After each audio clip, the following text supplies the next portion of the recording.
between two conflicting estimates. Somebody is lying. Hey, what's up? Good. What's good, Z Gang? What's good, my lovers? My pro gang. It's your boy Nubs X, the Angry Patriot here. And I made a little video. I made a little list of 5 things. I love little lists. I love list videos, so I thought I'd make one myself. This video is called The 5 Reasons That I no longer argue with conservatives. You can also actually interchange conservatives with Christians because it's pretty much the same thing. Like now, why do I say that? Because I'm talking about personal experience. I grew up in a conservative household. My parents they were voted Republican. They had pretty Republican-y type views. I guess you don't think I didn't grow up super political myself, so it was almost on reflection. I'm like, they voted for Reagan and they voted for Trump. My dad voted for Reagan when he was alive, and my mom voted like he did, and she voted for Trump recently. So I grew up in a conservative household, so it's not me talking shit like, oh, I'm talking shit about people I don't know. No, I'm talking shit about people I grew up with, was intimate with, the people I love, honestly. And why do I make this list? Because it's actually not out of a hate or against conservatives, again, because I was raised by conservatives. So I'm going to have pieces of me that understand. I'm going to disagree with a lot of what they believe in, but I still understand them. They're still human beings to me. But I just don't ascribe to a lot of the ways of thinking that people in my family do. And my brother, I have a sibling who also voted for Trump and is big into that. And so I still have to have relationships with these people, and I still have to make things work. And so I actually honestly realized over the years, it's like, if people want to change and they want to start making those movements in their lives, they'll seek it out. They'll seek you out. If you push it on them super hard, they're not going to take to it, right? It's like, I try not to just fight people over their political views because, again, coming from a conservative background, I understand where those views come from. I don't agree with them. I don't like them. I don't think they're pleasant, but I understand them. So I don't just blanketly, oh, they're all evil. My mom's not evil. I know people who voted for Trump. It doesn't make you evil. But it does make...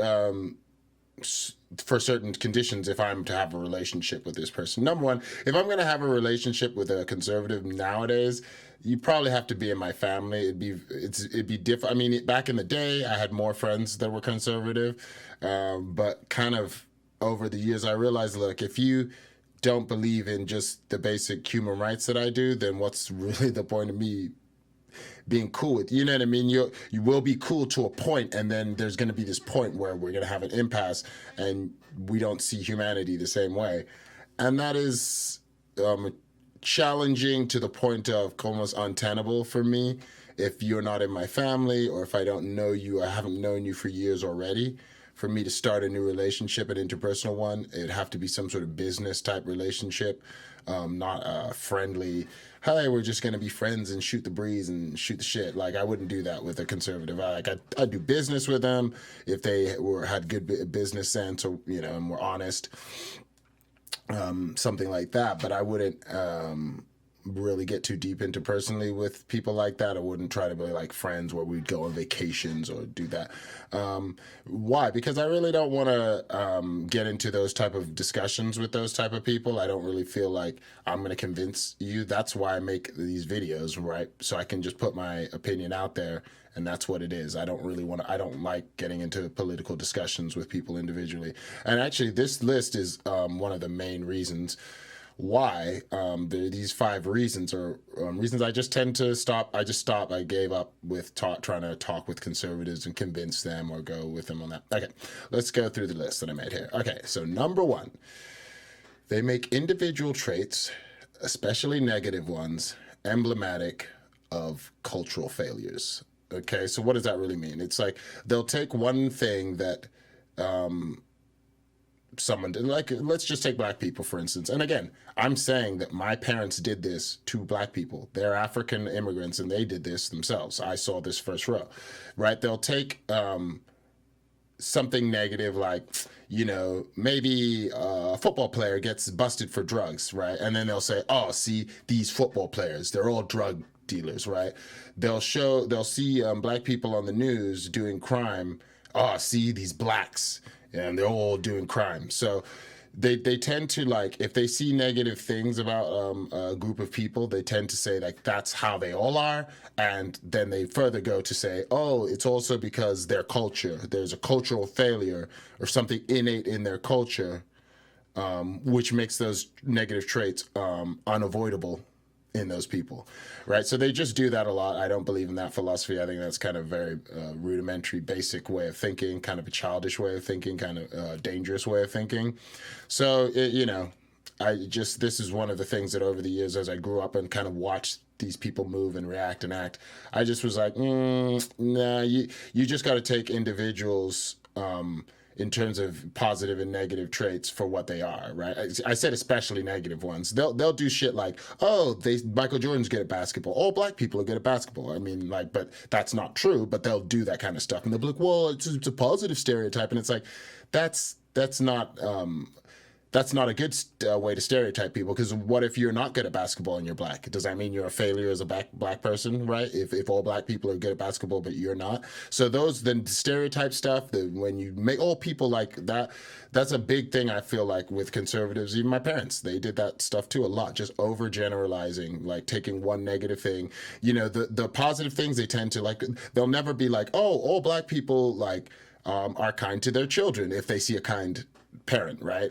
They won't do that, but they'll do like bland, like, oh, they're all good at singing and dancing and stuff like that, which isn't really, I mean, whatever, So yeah, they make individual traits, and I would say they lean into the negative ones, but they're not always negative. It could be stuff like, oh, they're all good at singing and dancing. Those are reductive, but they're not necessarily like outwardly negative. I mean, you can use that in a negative way, but they will take individual traits and kind of make them stand for the entire thing. Okay, so moving along. Number 2.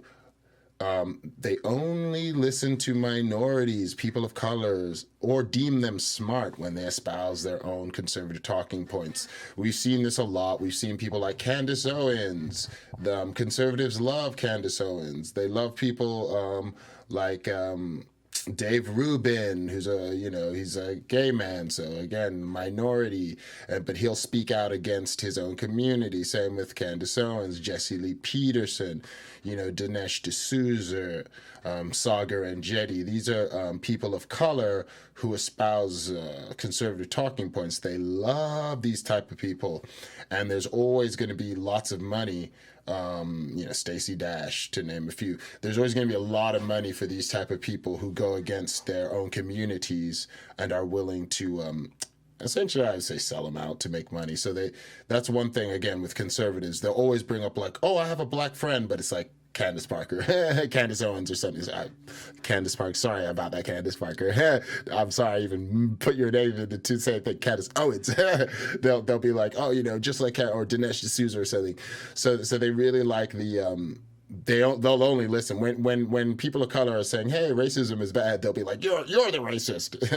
but when they're saying, black people, you just got to pick your bootstraps up. They love that shit. So there's another reason why I tend to just like not argue, because most conservatives are just like this. They're very robotic in that kind of way. You're hard pressed to find someone who isn't like this. All right, moving along.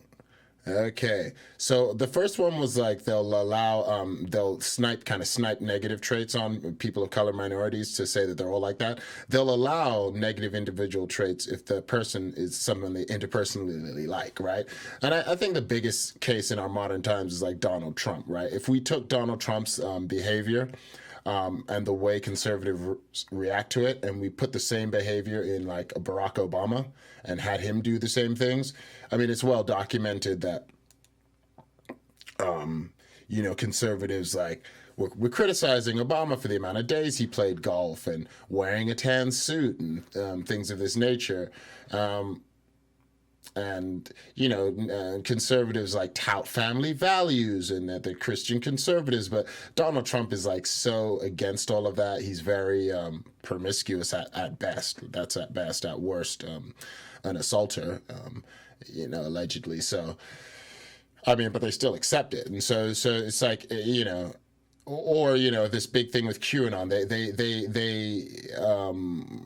They can't stand pedophiles and child sex rings, but if you mention Jeffrey Epstein, they're like, whatever. But if it's but they want it to be a Democrat so badly, rather than like, don't you just care about children getting harmed either way? Why does it need to be a Democrat? So that kind of stuff, like where they allow negative things if it's people they like. Dennis Hastert was a Republican Speaker of the House. He was abuser of children. And they just let that slide, let him go into the past memory, and they just forget about it. All right, let's move on. Okay. Number 4, distrust, contempt in academia, especially the humanities. Okay. So all academia, no. They like, conservatives tend to lean towards academics that are, less interpretive and more kind of conclusive, like computer programming. You write the program does this. Engineering, you put these parts together, it creates this. All types of engineering, like maybe even chemistry, things they're really good at following rules and following instructions and sticking to the order and rules. So I just think that's something about a conservative mindset. If everything's laid out, an academic plan is laid out in terms of its computer programming, you learn this code and it will build that. It will not ever build anything else. It will just build this one thing if you learn these steps. Love that. Their minds work tremendously in that way. Are they like creative? Like, will they write new types of code and find new ways of writing code? I would say conservative people, not as much. They'll be really good at the code that already exists, but they wouldn't really be good at inventing new systems and new things and new ways of approaching things. They're really good at following rules and order, kind of almost it's an authoritarian mindset, which kind of leads them to those kind of disciplines, which are they're more rigid. Whereas humanities, sociology, social science, anthropology, that's more studying people. People are imperfect. They are react differently to different variables. It's not a cut and dry thing, and they tend to try to make people like formulas, like it's cut and dry. But then they ignore the humanitarian side of it. They won't compare like a human to growing a seed in a garden, right? They won't do that. It's more like mechanical stuff, like so I would even say like less so biology, more chemistry type. But again, that's a generalization. That's just me. I don't want to get too deep into that. But I would say, as far as the humanities, history, social science, anthropology, they tend to like theater arts, music, they tend to just not take it seriously. Or like someone who wants to, if you grew up in a conservative household and you want to play music or be an artist, they tend to like poo-poo and be like, why can't you be more of a doctor, a lawyer, a plumber? Like they like those kind of things, or try to steer life in toward that more that kind of way rather than an artistic way. So they tend to have just an overall distrust in academia and especially in the humanities. So anytime you bring up data that's like sociological data, social studies, anthropological studies, which can explain some of the outcomes of which humans go through, they just kind of have a disdain for that, and you just cannot convince them with that kind of data. They'll just scoff at that. So I got frustrated over the years. You think you're trying to be earnest and present all this data, thinking, oh, okay, but it's like they're more trying to just fight you rather than try to understand where you're coming from and you understanding where they're coming from. It's more like a one-upsmanship. Okay, so let's move on. And this is the 5th one that I wrote, kind of just why I just don't argue with conservatives anymore. They are poor educators. And it ties into the point before where they kind of have a disdain for the humanities and academia. Conservatives, they'll be good at learning a craft, not tremendously good at teaching it, because when you're not into the humanities and you don't have great people skills, like studying your humanities also, I think, gives you slightly better human skills over time. And when you do more things that are logical and rigid, your humanity skills, your ability to relate to someone else aren't necessarily being built doing those activities, right? Your interpersonal skills are being built when you're doing theater arts or being in a musical group where you have to rely on communicating with other people to be successful. But if you're a surgeon and you're just targeting this one thing that you have to do, it's not like you're in agreement with the patient you're working on. It's that they're there. Your work is, or like a car. The car doesn't ask you questions. If you're a mechanic, the thing's broken, you fix it. So they're like, where they might be good at those things, they're not good at explaining things. So when you get into arguments a lot of the time with conservatives online, again, that's something I learned over time to just stop doing. But you might get into a discussion, for sake of argument, you might get into a discussion over taxes, right? And then blah blah blah, you go back and forth and you go back and forth, and then they'll say something, the conservative will say something like, oh, you just don't know how economics works. And then you're like, okay, well, why don't you go ahead and tell me how economics works? And they'll be like, well, if you don't, and then basically, if you don't know, then blah, blah, blah. Or they'll tell you, well, you just need to go educate yourself. So, and they'll always say, you need to go educate. You'll get into a discussion. It's like they always do this. Like this one guy, had a stick up his butt, about when the Paul Allen, I think, the Microsoft died, I didn't even say his name in the post, but he interpreted my post to be mentioning Stephen Allen. So he went back and forth with me, whatever, it doesn't even matter. But then what he said to me in the argument was, you got to go do some research on Stephen Allen.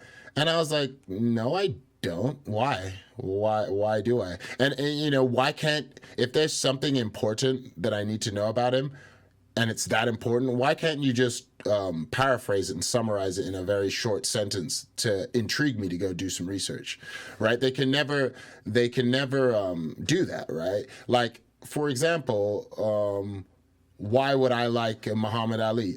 Because he was arrogant. He was very assertive. He talked a lot of shit, and he was one of the best fighters technically, had a lot of technical boxing skills. Right? Or, when I say he's arrogant, he was perceived as arrogant. But that was exciting. So it's very clear for me to say, okay, this is why I think he's an interesting person for you to go do some research on, right? I gave you a little summary of why I think he'd be, but they won't do that. They'll just be like, huh, you just don't know about this guy. You need to do your research. Make it fun for me. Tell me a cool story about him. Well, then I'll, it's like you're arguing why Elon Musk is so dope, but you can't tell me a cool story about him to make me go do research. I'm not just going to do there's literally millions of things for me to learn. Why am I just going to learn something because you were condescending to me? It's not how education works. You're meant to actually make it fun and cool for them, and then you can people will want to learn. They're good at educating on the far right end. They're good at indoctrinating young people who don't know any better. But in terms of adult to adult, peer to peer, they won't. They struggle. I mean, I'm just talking about my experience online, listening to people try to convince me of their arguments. I don't consider myself conservative or liberal like that. I mean, I grew up in a conservative household. I just consider myself reasonable. If you make a reasonable argument, I'll at the very least listen to you, right? If you can educate me on something that I don't know, rather than saying, oh, you just don't know, then I'm more likely to come on board. So again, those are the 5 reasons that I just don't argue with conservatives like that anymore. So let's summarize again.